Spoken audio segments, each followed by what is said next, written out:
Hey guys, welcome back to Glossed and Boss. My name is Leiah. I am your entrepreneur, mentor, salon owner, and I'm back to give you some more tea.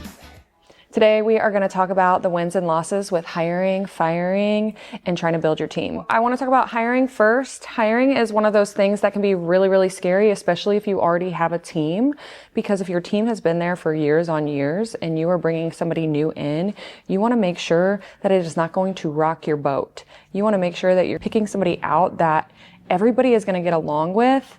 And if they don't, you need to know what to do and what to do really quickly. When I go into looking for a team member, I think about my whole team as a whole, from my renters, my independent stylists, to my employees, and make sure it's somebody that's going to really fit in. I'm talking about their personalities, the way they work, the type of work they produce, how they speak to clients, how they speak to me, how they talked about their old boss. I want to make sure that they are really going to vibe in here. And the thing is, sometimes they don't, even if you really think they're going to. For instance, I have hired people before and I really thought that they were going to be a good fit. I had heard from other salons that they just really weren't. And I was like, oh, we're going to be the salon for them, you know? And then they come in and it's like a hurricane. We don't want that. Well, this is what worked for me. I always ask my team, we do a check-in with the person that we hired and the team itself. So for me, say I hired somebody named Sarah and I brought her in and it's day 2. I'm going to watch her. I'm going to have my team watching her, not in like some kind of creepy way. It's more like to see if they really fit in with the vibe and see how it's going. When it comes to week 2, I'm going to ask my team how they all feel about Sarah as a whole.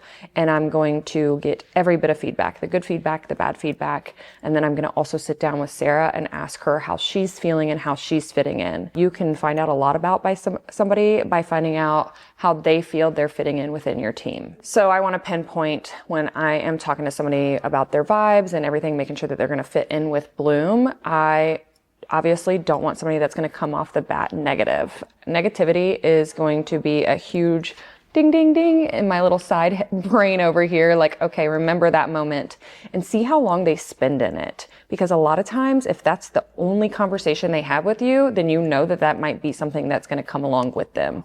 However, some people are going to come from a very negative space, and you have to remember that maybe you were once there too, and give them the benefit of the doubt. When I'm sitting there listening and talking to them, I literally am listening to every single word and seeing how long they want to spend on it. And if they let me redirect the conversation and we can continue somewhere else, I know that they were probably in a very toxic environment, and then we can keep moving on forward with the interview.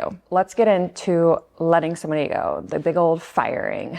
This is not my favorite job. This is why I have 2 managers to do this for me, because the words are really hard, especially if you find that you really like a person. They're just not a good fit for your team as a whole. So when that being said, there are 30-day check-ins, 60-day check-ins, 90-day check-ins. We want to make sure that somebody is a good fit. And sometimes it takes that full 90 days to figure that out.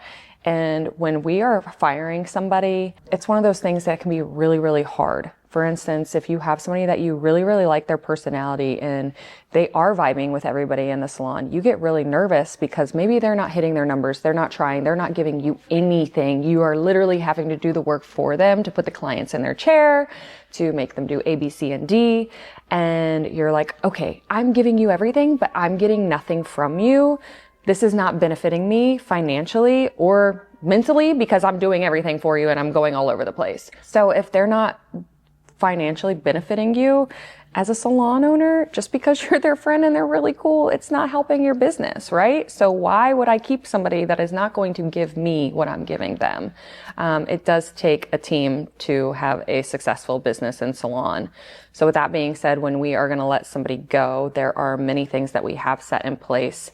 So we are notating things that are happening. If I'm asking somebody, hey, this is what you need to do today and tomorrow and the next day, and then I find that they don't follow through with it, that's getting notated somewhere so we remember what they followed through with and what they didn't. Them just not being a good fit, that's a really hard one, because if you care about them and your feelings are in it, and if you're like me, that's when you do need a manager to be in that position that can kind of let the feelings out of it and know that that is their place as management. to be the one doing the firing for you. I have this giant, huge heart and I want to make everybody succeed. I'm like, I want to say Captain Save-A-Ho, but I really do like to save people. I really do. I've always been that girl that when that boy's sleeping on his mama's couch, I want to save him too, you know? So I do it the same here. And that's why I hired a management team. And we'll talk about that in another episode about management and how to hire and fire that too. But letting them do the talking and you want to keep a log of everything that is being done and not being done. And if it's not matching your culture and your financial stability that your business needs, then it's time to let them go. You got to let your heart out of it or let your manager handle it. And let's go back to talking about trying to let somebody go that just really isn't a good fit. Like, you like them, they're great, but they're not fitting in with your whole team, the whole vibe, the whole culture. That can literally rock your boat so bad that it can tank your business. We don't want that. So you need to make sure you're checking in with your team and make sure they're happy, especially if they've been with you for years.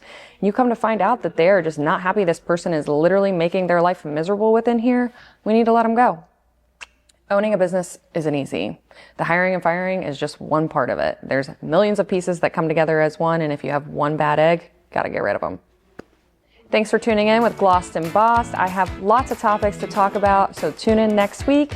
Drop your comments or DMs below and tell me what tea you want to talk about next.